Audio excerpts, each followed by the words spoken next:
Hello, नमस्ते everyone, welcome to my channel. Friends, जो मेरा ये आज का वीडियो है, इसका टॉपिक एक स्टेटमेंट के ऊपर बेस्ड है। और ये स्टेटमेंट अभी कुछ दिनों पहले दी गई है।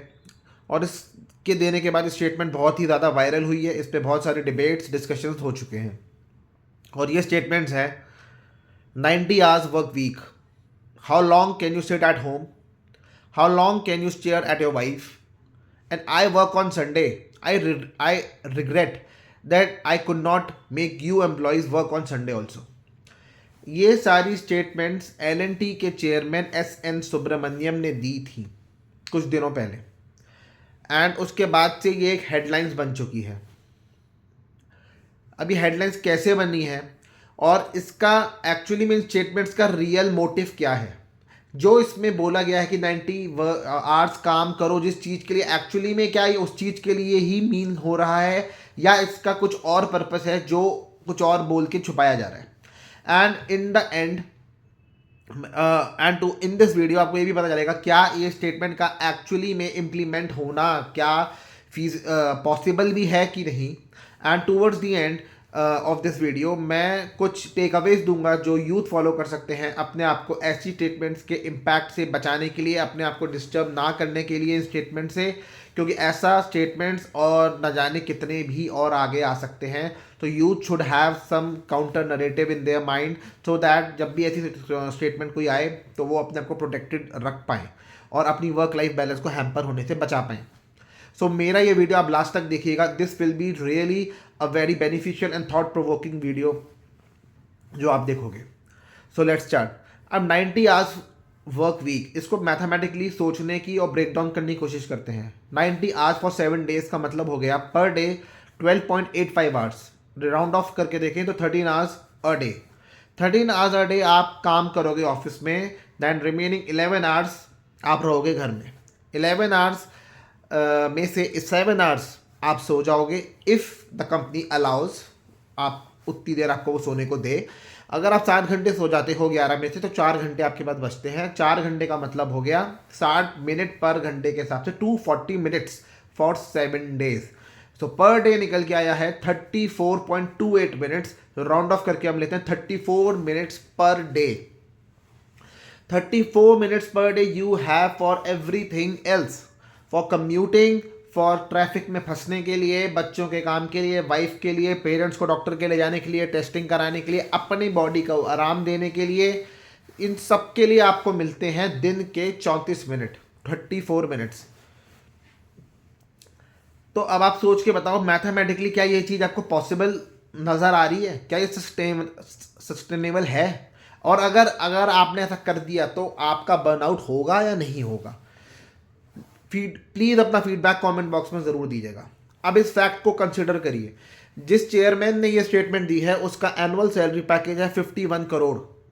और जिस कंपनी के एम्प्लॉयज़ को वो संडे को भी बुलाना चाह रहे हैं, जो अपनी कंपनी के वो एम्प्लॉयज़ को बुलाना चाह रहे हैं 90 आवर्स अ वीक के लिए, उन कंपनी की मीडियन सैलरी है just 9.5 lakhs per annum. 51 crore versus 9.5 lakhs per annum. अब आप इस सैलरी में के बीच में गैप देखिए, क्या ये सैलरी कहीं से भी आसपास भी हैं? They are extremely pole apart. तो ये कैसे पॉसिबल है कि एक चेयरमैन जो इतनी सैलरी पा रहा है, ही इज़ आस्किंग एम्प्लॉयज़ जो 9.5 लाख की सैलरी पे हैं या उसके आसपास हैं, उनको to work for 90 hours a week? मेरा क्वेश्चन है L&T के चेयरमैन मिस्टर सुब्रमण्यम से कि आपकी कंपनी इंफ्रास्ट्रक्चर एंड कंस्ट्रक्शन के सेक्टर्स की इतनी टॉप नॉच कंपनी है, इसने न जाने कितने ही एक्सीलेंट इंफ्रास्ट्रक्चर प्रोजेक्ट्स बनाए हैं। अगर 2 प्रोजेक्ट्स आपकी कंपनी के सामने आते हैं, जिसमें से कि पहला प्रोजेक्ट है अंडर वाटर 15 किलोमीटर की टनल बनाना, एंड नंबर 2 दिल्ली में 15 किलोमीटर का फ्लाईओवर बनाना, तो as a chairman will you approve both these 2 projects to be executed? अगर आपको सेम प्राइस मिल रहा है तो दोनों के लिए, क्या दोनों को आप सेम प्राइस में एग्जीक्यूट करने की अप्रूवल दे सकते हो?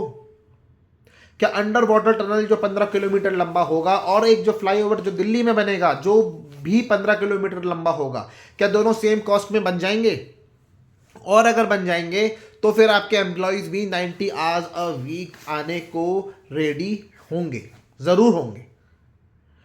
ज़रा सोच के देखिए, जब दोनों प्रोजेक्ट्स इतने एक्सट्रीमली डिफरेंट होने की वजह से आप दोनों के प्राइस सेम, दोनों के लिए फीस सेम नहीं कमांड कर सकते, दोनों के लिए रिसोर्सेज एक्सपर्टीज अलग अलग जाएगी, तो how can your employees just come to work in office on Sunday just because you are coming to office to work on Sunday?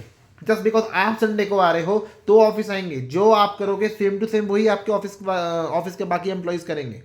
जितना आप सोओगे उतना ही आपके ऑफिस वाले सोएंगे, जितना आप अपनी वाइफ को स्टेयर करोगे उतना ही आपके ऑफिस वाले स्टेयर करेंगे। अगर आप नहीं भी करोगे तो ऑफिस वाले बिल्कुल नहीं करेंगे। क्या ऐसा हो सकता है? क्या ये पॉसिबल है जितनी सैलरी आप ले रहे हो आपके ऑफिस वाले भी उतनी सैलरी आपसे ले, या उतनी सैलरी वो भी उतनी सैलरी के आपके एम्प्लॉयज़ को भी मिलेगी? तो जब सैलरी नहीं दे सकते हो, एक्स्ट्रा टाइम के पैसे भी नहीं दे सकते हो, ओवर टाइम नहीं दे सकते हो, तो how can you expect your employees to work 90 hours a week, 13 hours a day, और संडे को भी काम करना है जस्ट लाइक नॉर्मल डे?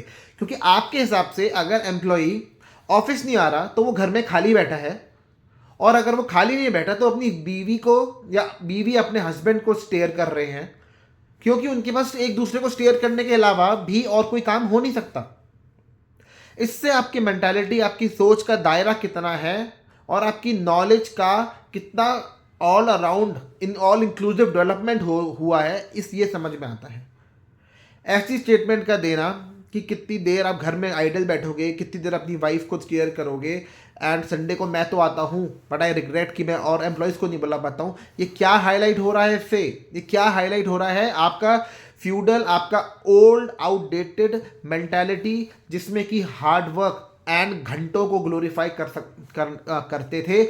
उन घंटों में आने वाली कितनी प्रोडक्टिविटी है, कितना आउटपुट है, उसको कहीं से भी वैल्यू नहीं करते थे। जिसके घंटे ज़्यादा, इसका मतलब उसने ज़्यादा काम किया। ये जैसे कि 70 आवर्स काम करो, 84 आवर काम करो, अब आप आए लेके 90 आवर्स काम करो। अब 90 आवर्स के बाद क्या होगा? कोई है जो इनको रोकेगा? अक्षय कुमार अपनी एक मूवी में एक लाइन बोलते हैं, अबे क्या बच्चे की जान लेगा? भाई यहाँ बच्चे की जान ही ली जा रही है। ऐसे कॉर्पोरेट लीडर्स अपने एग्जिस्टिंग वर्कफोर्स की जान ही निकालने पे लगे हैं, क्योंकि एग्जिस्टिंग वर्कफोर्स को इतना ओवरलोड कर दिया है काम से, इतना ओवरलोड कर दिया है काम से, क्योंकि उनको मालूम है उनकी कंपनी के बाहर अनएम्प्लॉयड लोगों की लंबी लाइन लगी है। जब उनकी कंपनी से एक भी एम्प्लॉय अपोज करेगा, ऑब्जेक्ट करेगा, तो उसको फायर करेंगे, और ना जाने कितने ही लोग रेडी खड़े हैं हायर होने के लिए। तो एक को फायर करो, 100 खड़े हैं हायर होने के लिए। तो ऐसा स्टेटमेंट कोई क्यों नहीं बोलेगा? पुराने ज़माने में या प्री इंडिपेंडेंस टाइम में जब अंग्रेज़ों की गुलामी इंडियंस करते थे, अंग्रेज इंडियन से अपनी फील्ड में लंबे घंटों के लिए काम कराते थे, कोल माइंस में घंटों के लिए काम कराते थे, तब घंटों के हिसाब से पैसे मिलते थे। और जो घंटों के हिसाब से काम नहीं करता था, कम काम करता था या इनकेपेबल होता था काम करने के लिए, उसको हंटर से मारा जाता था, पीटा जाता था, उसको पनिशमेंट दी जाती थी।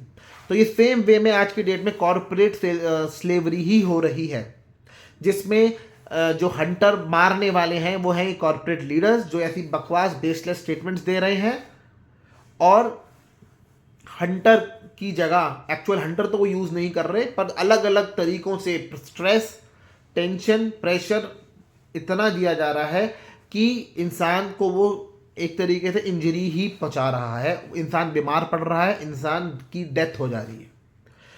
तो इस स्टेटमेंट को कितने ही बिजनेस लीडर्स ने अपोज करा। आनंद महिंद्रा, राजीव बजाज, HCL के विनीत नायर, सेलिब्रिटीज लाइक दीपिका पादुकोण, उन सब लोगों ने collectively all they have said कि these long working hours, back to back work schedules, always connected mode में रहना, all this collectively is draining out energy, purpose and creativity from the life. ये life से सब कुछ निचोड़ के ख़त्म हो जा रहा है, जितनी भी क्रिएटिविटी, पर्पस एंड आपकी जो कुछ भी नया सीखने की, समझने की और सोचने की कैपेबिलिटी है ना, उसको मार दिया जा रहा है। बिकॉज आपको 90 आवर्स घंटे काम कराना है, 70 घंटे काम कराना है, तो आपको कुछ और सोचने को देंगे ही क्यों? कुछ और दे दिया तो कुछ आप फिर सोच के कुछ और अपनी बुद्धि नहीं चला लोगे, उतना आपको शाना बनाने के लिए टाइम ही नहीं देंगे, टाइम ही नहीं देने वाले। अब इससे लोग क्यों चिढ़ गए? लोग इसमें इसलिए चिढ़ गए, एक्स्ट्रा वर्क 70 से 84 आवर्स, 84 से 90 आवर्स की आप डिमांड, वर्क एक्स्ट्रा की तो डिमांड करे जा रहे हो, उसके अगेंस्ट पैसों की डिमांड, पैसों की कोई बात नहीं हो रही। एक्स्ट्रा काम करेंगे, एक्स्ट्रा पैसे तो दो। एक्स्ट्रा पैसे के नाम पे तो कुछ चुप हो, उसके बारे में तो कुछ कोई कुछ बोल नहीं रहा। तो ऐसा कैसे, ऐसा कोई भी कैसे बर्दाश्त कर लेगा? घर की जो मेड आती है ना, उसको भी कहो कि भैया आज 3 काम की बजाय 4 काम कर दे, उसका भी मुंह बन जाता है। और डेली बेसिस पे करने को बोल दो ना, तो वो कहेगी मेम साहब पैसा बढ़ाओ, मेम साहब इतने में बात नहीं बनेगी, मेम साहब दूसरा घर पकड़ेगी, दूसरा घर जाएगी। यही तो प्रॉब्लम है, क्योंकि जो लोग नौकरी कर रहे हैं वो नौकरी से इतने अटैच्ड हैं, उनको नौकरी को लेके उनको ऐसा लगता है अगर वो यहाँ से गए तो उनको कौन नौकरी मिलेगा, कहाँ नौकरी मिलेगा। एंड अनएम्प्लॉयमेंट लोगों की इतनी अवेलेबिलिटी है कि ऐसे जो कॉर्पोरेट लीडर्स हैं इस टाइप की स्टेटमेंट्स दिए जा रहे हैं, बेसलेस दिए जा रहे हैं, और उसका कोई लॉजिक नज़र नहीं आ रहा। तो अब इस वजह से लोग चिढ़ गए। लोग क्यों चिढ़ गए? जब ऑलरेडी ही वर्क एनवायरनमेंट इतना टॉक्सिक है, जब वर्क रिलेटेड स्ट्रेस के इतने ज़्यादा हार्ट डिजीजेज, हार्ट प्रॉब्लम्स हो रही हैं, मेंटल स्ट्रेस हो रहा है, सेक्सुअल डिसऑर्डर्स हो रहे हैं, फिजिकल डिसऑर्डर्स हो रहे हैं, लोगों की डेथ हो रही है। पिछले साल सीए एना सेबेस्टियन एक ये इस टाइप की टॉक्सिक वर्क कल्चर का बहुत ही अनफॉर्चुनेट एग्जाम्पल हमारे सामने निकल के, अनफॉर्चुनेट इंसिडेंट हमारे सामने निकल के आया, जहाँ पे इनकी डेथ हो गई। एंड ऑलवेज कनेक्टेड रहो मोड में रहने का प्रेशर होता है, वीकेंड्स पे काम होता है, व्हाट्सएप के थ्रू आफ्टर वर्किंग आवर्स भी आपको कनेक्ट रखा जाता है, और उस पर आपको काम, कभी कुछ, कभी कोई मीटिंग, कभी कोई कॉल, कभी कोई कॉन्फ्रेंस का बार बार नोटिफिकेशन आपको आता रहता है। You are never free from the work. Economic Times के सर्वे के दौरान के हिसाब से 9 आउट ऑफ 10 एम्प्लॉयज़ को वर्किंग आवर्स के बाद भी वर्क के लिए कॉन्टैक्ट किया जाता है। मेडी बडी एंड सीआईआई का जॉइंट सर्वे की रिपोर्ट की फाइंडिंग्स जो पब्लिक डोमेन में अवेलेबल हैं, उसके हिसाब से more than 62% of the employees in India have experienced burnout. उनको बर्नआउट एक्सपीरियंस हुआ है, और ये 62% ग्लोबल एवरेज से 3 टाइम्स ज़्यादा है। Global average is just 20% and India के अंदर वो 62% है। अब रियलिटी क्या है? क्या ये जो स्टेटमेंट है 90 hours of work week really executable ये है भी? अब वो कैसे? जो टॉप मैनेजमेंट के लोग हैं, जो लीडरशिप पोजीशन पे बैठे हैं, उनके लिए ये एग्जीक्यूट करना पॉसिबल है, इम्प्लीमेंट करना पॉसिबल है, क्योंकि उनके पास एक all around support system, adequate support staff है, जो ये पॉसिबल करता है उनके लिए इस टाइप से इतने वर्किंग आवर्स काम करना, क्योंकि उनके पास एडिक्वेट सेक्रेटरीज, असिस्टेंट्स, मैनेजर्स हैं जिनको ये काम अपना डेलीगेट कर सकते हैं, एलोकेट कर सकते हैं। अपने रोज़ के डे टू डे काम, रूटीन मंडेन काम, रेगुलर काम से फ्रीडम पा सकते हैं, अपने दिमाग की वेवलेंथ को फ्री कर सकते हैं, फिजिकली वो फ्री हो सकते हैं, अपने घंटों को फ्री कर सकते हैं, ताकि वो अपने फ्यूचर, अपनी कंपनी के फ्यूचर के बारे में फ्री होके नई स्ट्रैटेजीज़ के बारे में सोच सकें, जिससे कि उनकी कंपनी का मार्केट शेयर बढ़े, कंपनी की प्रॉफिटेबिलिटी बढ़े, कंपनी की रैंकिंग इंप्रूव हो सके। ये सब तभी हो सकता है जब आपकी मेंटल स्पेस में मेंटल स्पेस अवेलेबल हो, आपके पास कुछ नया आगे सोचने के लिए, जो आपके पास तो अवेलेबल है पर आपकी कंपनी के मिडिल और लो लेवल ऑफ एम्प्लॉयज़ के पास भी अवेलेबल नहीं है, क्योंकि उनके पास ऐसा कोई भी support staff, support facilities, amenities नहीं है। उनको सारा अपना काम खुद ही करना पड़ता है, वो किसी को डेलीगेट नहीं कर सकते। अब ये स्टेटमेंट असली में बोली क्यों जा रही है? ये स्टेटमेंट को बोलने के पीछे क्या सच्ची में कंट्री की प्रोग्रेस, भारत की प्रोग्रेस, देश की उन्नति का ही रीज़न है? जैसे कि हमारे देश के शीर्ष नेता बोलते हैं चाइना को पीछे छोड़ना है, और चाइना के पीछे क्यों पड़े हो इतना? चाइना तो हैप्पीनेस इंडेक्स में भी 60th रैंक पे है, इंडिया है 126 रैंक पे। यहाँ छोड़ के दिखाओ पीछे, कैसे छोड़ोगे? यहाँ पीछे छोड़ने की तो कोई बात नहीं है। तो जो देश का नाम लेके, देश की प्रोग्रेस को लेके एक तरीके से गुमराह करते हैं एम्प्लॉयज़ को to work for 90 hours a week, 70 hours a week, उसके पीछे रियल मोटिव है हाई प्रॉफिटेबिलिटी का। प्रॉफिट चाहिए, हायर प्रॉफिट चाहिए। एक फैक्ट के हिसाब से जो पब्लिक डोमेन में अवेलेबल है, कॉर्पोरेट अर्निंग्स, कॉर्पोरेट प्रॉफिट्स पिछले 4 सालों में 4 टाइम्स हुए हैं। पर सैलरी में कितना इंक्रीज आया है, वो इक्वेलेंट इंक्रीज वो नहीं आया है। सैलरी में इतना ज़्यादा मिसमैच है, 51 crore versus 9.5 lakh last 10 years में। एक सर्वे के साथ जिसकी फाइंडिंग्स पब्लिक डोमेन में अवेलेबल हैं, आईटी कंपनीज के सीईओ लेवल की जो टॉप लेवल की सैलरीज हैं वो 1500% इंक्रीज हुई हैं लास्ट 10 ईयर्स में। एज कंपेयर टू जो फ्रेशर की सैलरी है उन कंपनीज में, वो इंक्रीज हुई है जस्ट बाय 50% इन 10 ईयर्स। मतलब 5% का ग्रोथ इन 1 ईयर। इन्फ्लेशन भी 6 से 7% के बीच में है पर ईयर। तो ये 5% की सैलरी ग्रोथ जो फ्रेशर को आप दे रहे हो, उससे you want freshers to work for 90 hours a week. मतलब ये कहाँ से सेंस बनाता है? ये लोग अपने आप को इतना टॉप मोस्ट पोजीशन में बैठते हैं, इनके दिमाग में थोड़ी बहुत भी कॉमन सेंस है? कॉमन सेंस तो पूरी है, क्योंकि अपना फायदा ही अच्छी तरह समझ ले रहे हैं। अब जो एक नॉर्मल एम्प्लॉय है, वो आपके एम्प्लॉय होने के अलावा किसी का बाप, किसी का बेटा, किसी का पति भी है। उसको वो भी रोल्स, रिस्पॉन्सिबिलिटीज, अपनी ड्यूटीज निभानी है अपनी वाइफ, अपने बच्चों के प्रति। वो सिर्फ आपका एम्प्लॉय नहीं है 100%। उसके बाद वर्क क्या है? वर्क टॉप मैनेजमेंट के लिए तो है क्या? एलोकेशन ऑफ वर्क भी वर्क है, डेलीगेटिंग ऑफ वर्क भी वर्क है। दूसरों की रिपोर्ट्स देखना, पीपीटी देखना, डाटा एनालिसिस करके जो वो रिपोर्ट बना के लाए, सिर्फ उसको रिव्यू करना और उस पर पॉइंट्स निकालना, ये भी वर्क है, जिसको कि वो कितनी भी देर कर सकते हैं। क्योंकि अगर ऐसे ही वर्क सबको करने को मिले तो हर कोई कर ले, हर कोई कर ले। पर जो लोअर लेवल ऑफ एम्प्लॉय है, जो मिडिल लेवल ऑफ एम्प्लॉय है, वो अपना काम किसी को एलोकेट नहीं कर सकता, किसी को डेलीगेट नहीं कर सकता, उसके पास कोई सपोर्ट सिस्टम, सपोर्ट स्टाफ नहीं है। तो उसके लिए वो वर्क भी वर्क है जो इनके लिए कहीं आता ही नहीं है। तो रियलिटी तो स्टेटमेंट की ये है। अब इस स्टेटमेंट को जब कोई देता है, उसकी मेंटेलिटी कैसी है, उससे उससे उसका क्या मीनिंग है, इसकी एक्चुअली में भी क्या ज़रूरत थी, उससे कुछ हो पाता है कि नहीं भी हो पाता है, वो भी साफ पता लगता है। अब जिसने ये स्टेटमेंट दी, जैसे ये चेयरमैन साहब, इनकी इतनी अच्छी, इनकी हाई सैलरी है, वेल सेटल्ड इनकी फैमिली है, हाई इनकी रेप्यूटेशन है, हाईली रिस्पेक्टेड कॉर्पोरेट लीडर हैं, बावजूद इसके ये कैसी अर्ज है लाइमलाइट में आने की? क्या ये लाइमलाइट में आने के लिए एक बस टैक्टिक है, कुछ भी स्टेटमेंट बोल दो? क्योंकि इंडिया में तो कुछ भी बोल दो, आपको कोई चिंता घबराहट की बात नहीं, क्योंकि लीगली कुछ एक्शन आप पे हो नहीं सकता। क्या ये आपकी लाइफ का खालीपन है, जिसकी वजह से आपको ऐसा लगता है कि भाई खाली बैठे तो संडे को ही काम कर लेते हैं, या खाली बैठे अपनी वाइफ को भी निहारे तो कितना निहारे? जिसके लिए आपको वाइफ को निहारने को भी आप कहते हो how long can be stare at, मतलब can you stare at your wife? मतलब वाइफ को निहारना भी आपको फालतू का काम लगता है।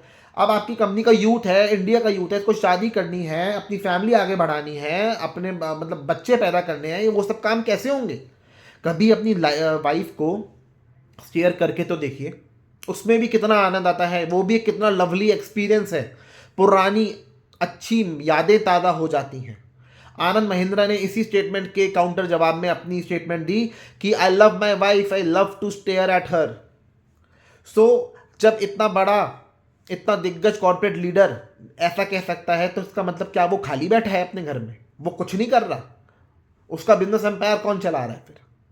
तो इसका ये मतलब नहीं है।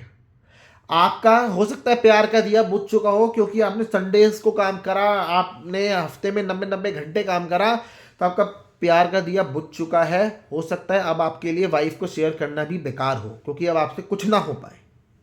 तो आपके वाइफ ही आपका वर्ल्ड नहीं है, आपके बच्चे भी तो हैं आपकी दुनिया में।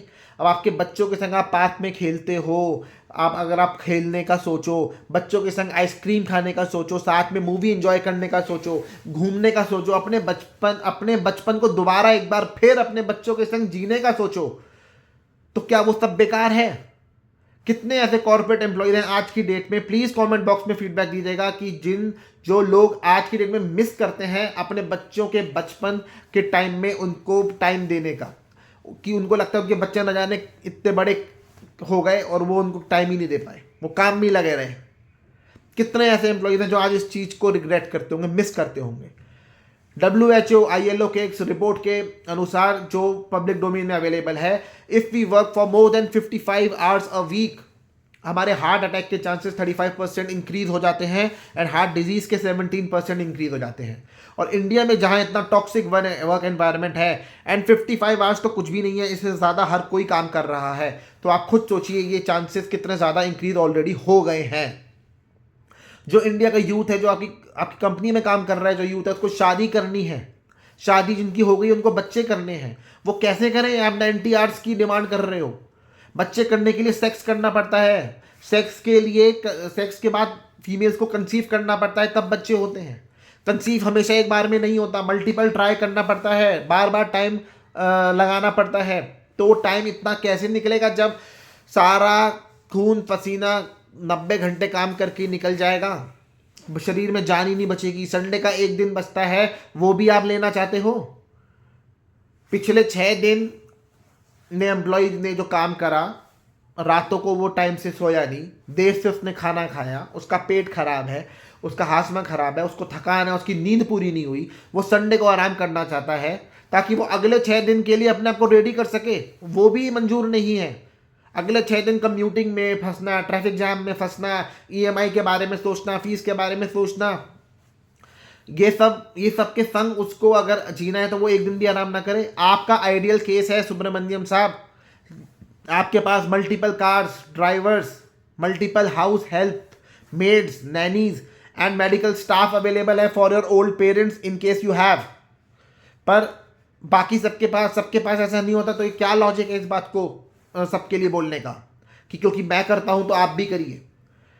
एज अ यूथ मैं आप सबको ये टेक अवे देना चाहता हूं इस वीडियो के थ्रू कि demand extra money for the extra work. Extra work के लिए एक्स्ट्रा पैसा मांगो। ये कॉर्पोरेट्स भी जिन क्लाइंट्स का काम करते हैं उनके कामों में भी अगर कोई एक्सटेंशन, कोई एडिशनल वर्क आ जाए ना, तो उनसे भी ये एडिशनल पैसा चार्ज करते हैं। तो ये आपसे एक्स्ट्रा काम करा रहे हैं मुफ्त में, ये पैसा क्यों नहीं देना चाहते? क्योंकि इनकी प्रॉफिटेबिलिटी हिल जाएगी। और जेन्युइनली नंबर 2, और जेन्युइनली अगर इनके पास एक्स्ट्रा काम है, इतना सारा काम है, तो why not employ more persons? आप ज्यादा लोगों को एम्प्लॉयमेंट दो, देश का थोड़ा भला आप भी करो, देश की थोड़ी सी अनएम्प्लॉयमेंट प्रॉब्लम आप भी सॉल्व कर दो लोगों को एम्प्लॉयमेंट देके। पर वो आप नहीं करोगे क्योंकि उससे आपकी वेज सैलरीज का आउटफ्लो बढ़ जाएगा, आपकी प्रॉफिटेबिलिटी घट जाएगी, वो आप नहीं करोगे। Third, for employees do not attach yourself to the job, detach yourself. अपनी जॉब के संग इतने ज़्यादा ओवर अटैच मत हो जाओ कि that you are ready to sacrifice everything, your time, your energy to the job. 100% आप उसमें खप जाना चाहते हो। Fourth, avoid burnout. 100% अगर खप गए तो बर्नआउट वाली हालत हो जाएगी, which can lead to death also. Number 5, blacklist करिए ऐसे एम्प्लॉयर्स को, ऐसी कंपनीज को जो इस टाइप का वर्क स्टेटमेंट्स देते हैं और उनकी कंपनी के एक्चुअल वर्क एनवायरनमेंट कैसा है इसका ट्रू फीडबैक सोशल मीडिया पे दीजिए, सोशल मीडिया में वायरल कर दीजिए उनका एक्चुअल क्या वर्किंग एनवायरनमेंट है।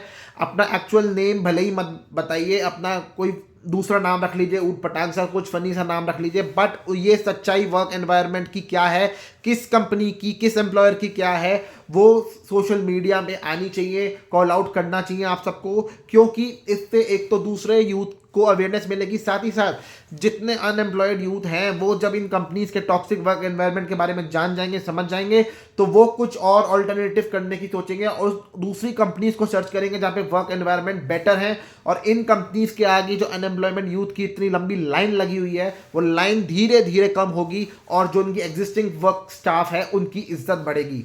6th, कंपनी अपना करेक्ट करो फोकस। अपना फोकस घंटों पे मत रखो। Do not glorify the hours, glorify productivity in those hours. हर उस घंटे में कितना आउटपुट निकल रहा है उस पे फोकस करो प्लीज।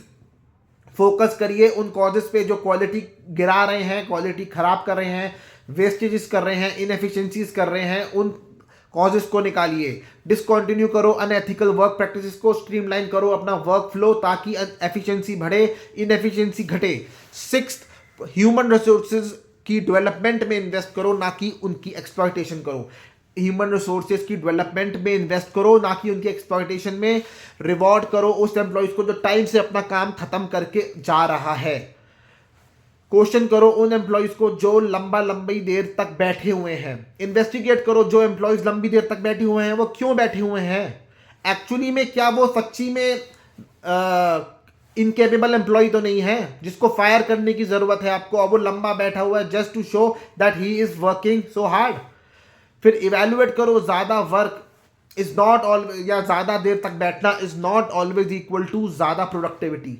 ये एक ढकोसला भी हो सकता है जो एम्प्लॉय ज्यादा लंबा बैठ के आपको दे रहा है। एक हाथ पे L&T जैसी कंपनी जो इंडिया की top notch infrastructure construction company है, जिसने इंडिया का टॉलेस्ट स्टैचू बनाया, स्टैचू ऑफ यूनिटी, वो world class construction facility machinery, equipments, technology use करती है अपनी अचीवमेंट्स को करने के लिए, but on the other hand simultaneously world class HR policies वो क्यों नहीं यूज करते, वर्ल्ड क्लास एचआर प्रैक्टिसेस वो क्यों नहीं यूज करते। ग्लोबली इस कंपनी का दूसरी कंट्रीज में भी खूब प्रेजेंस है, पर दूसरी कंट्री में इनकी हिम्मत नहीं है कि ये ऐसा एक भी स्टेटमेंट दे दें। ऐसा स्टेटमेंट सिर्फ इंडिया में ही देते हैं, सिर्फ इंडिया में ही ये होता है। It happens only in India.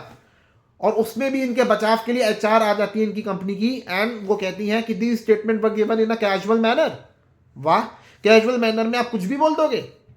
और why it happens only in India, क्योंकि इंडिया में अनएम्प्लॉयमेंट यूथ ही इतना सारा है कि एक को निकालो तो 100 आएंगे काम करने के लिए। दूसरा, कोई टेंशन ही नहीं है कोई लीगल एक्शन लेने का, किसी के पास टाइम नहीं है, प्रोविजन नहीं है, और ले भी लेगा तो वो फॉलोअप इतना लंबा नहीं रख पाएगा लीगली उस चीज़ को करने का। थर्ड, कंपनीज और कॉरपोरेट का इतना बड़ा नेक्सस है क्योंकि गवर्नमेंट कभी भी कंपनीज की प्रॉफिटेबिलिटी जिससे घट जाए, जिससे उस पर प्रॉफिटेबिलिटी नेगेटिव इंपैक्ट पड़े, ऐसा कोई भी रिफॉर्म लेके कभी नहीं आएगी। क्योंकि जिस प्रॉफिटेबिलिटी को वो घटाएगी उसी प्रॉफिटेबिलिटी में से ही कंपनी डोनेशंस देती है पॉलिटिकल पार्टीज को इलेक्शंस फाइट करने के लिए।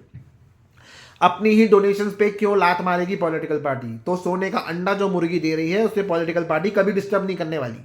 सो गवर्नमेंट ऐसा कभी कोई रिफॉर्म लाएगी, जुडिशियल सिस्टम कभी अलर्ट इतना हो जाएगा, और कॉर्पोरेट सेक्टर की एचआर पॉलिसीज कभी एम्प्लॉय के बारे में भी सोच लेंगी।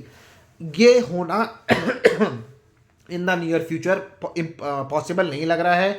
और इंसान क्या इस दुनिया में इसीलिए आता है कि वो इन कंपनीज का फुल टाइम एम्प्लॉय बन के ही रह जाए, वो किसी का फादर ना बने, पेरेंट ना बने, हस्बैंड ना बने, वाइफ, डॉटर, मदर ना बने, सिर्फ इन कंपनी का एम्प्लॉय ही बन के रह जाए। तो मेरे इस वीडियो का लाने का पर्पस यही था कि ऐसी स्टेटमेंट फ्रेंड्स आगे भी आती रहेंगी, और ना जाने ये 90 की जो ये नंबर है ना जाने आगे कहाँ तक जाए। पर आपको अपने दिमाग की जो अलर्टनेस है, जो आपके दिमाग का आपको कॉन्शियस लेवल है, आपको अलर्ट रखना है, जागरूक रखना है, अवेयरनेस लेवल कि इन स्टेटमेंट से आपको अपने आप को डिस्टर्ब या अपने आप को हैम्पर होने से नहीं बचाना है। मेरा इस वीडियो लाने का मोटिव यही था, आपको मैं अवेयरनेस दे सकूं कि ऐसी बेसलेस, इलॉजिकल और इतनी फाइनेंशियल डिस्पैरिटी होने के बावजूद भी कोई कैसे ये एक्सपेक्ट कर सकता है कि, अब ये तो वही बात हो गई, मैं आपसे कह दूं कि महिंद्रा एक्सयूवी 700 को बना दो पर ऑल्टो जितने प्राइस में, तो ये हो ही नहीं सकता। इसके बारे में सोचना ही बेकार है, इतना रिडक्शन आ ही नहीं सकता। सो अगर आपको ये मेरा वीडियो पसंद आया हो, बेनिफिशियल लगा हो, रेलिवेंट लगा हो, प्लीज़ इस वीडियो को लाइक कीजिएगा, ज़्यादा से ज़्यादा इसको शेयर कीजिएगा, एंड मेरे चैनल को सब्सक्राइब कीजिएगा। Thank you very much.